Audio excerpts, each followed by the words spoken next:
இந்த காலத்தை நான் பிரயோஜனப்படுத்தலைன்னா குற்றம் நம்மேல் சுமரும்.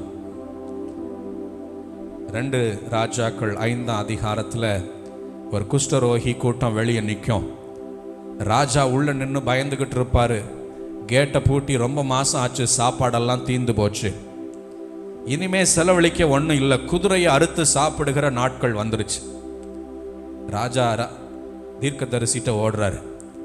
தீர்க்கதரிசி சொல்றாரு, கர்த்தர் நாளைக்கு இரட்சிப்பை தருவார். வெளியே குஷ்டரோகி ஊருக்கு வெளியே புறம்பா மரத்தடியில் படுத்து கிடக்கிறாங்க. பிழைக்க வழி இல்லை, ஊருக்குள்ளே போக முடியாது, ஏன்னா ஊரே கஷ்டத்தில் இருக்கு. அங்கே போனாலும் பிழைக்க முடியாது. இவங்கள்ட்ட போவோம், இந்த எதிரி நாட்டு இங்கே பாளையம் இறங்கி இருக்கிற இவங்கள்ட்ட போவோம், சாப்பாடு கொடுத்தா தூக்கி போட்டால் சாப்பாடை வாங்கி சாப்பிடுவோம், ஏன்னா பக்கத்தில் போக முடியாது. கோவத்தில் கொன்று போட்டால் சாவோம், இங்கே இருந்தாலும் சாகத்தானே போகிறோம் சாப்பாடே இல்லாமல் அப்படின்னு இந்த குஷ்டரோகி கூட்டம் அந்த பாளையம் இருக்கிற படைக்கு போகுது. இவர்கள் வருகிற சத்தத்தை ஆண்டவர் ஒரு ரதத்தின் இறைச்சலை போல மாற்றுகிறார்.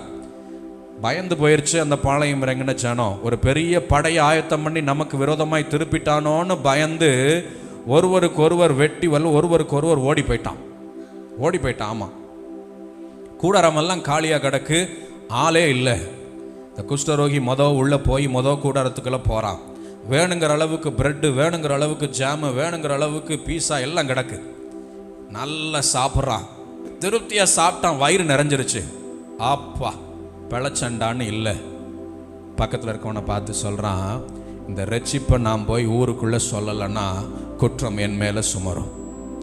ஒரு குஷ்டரோகி தன் இளைப்பாறுதலை மற்றவர்களுக்கு பயன்படுத்த யோசிப்பானே, ஆனால் நீங்களும் நானும் உங்கள் இளைப்பாறுதலை மற்றவர்களுக்காய் பயன்படுத்துகிறது எவ்வளவு எவ்வளவு எவ்வளவு முக்கியம்.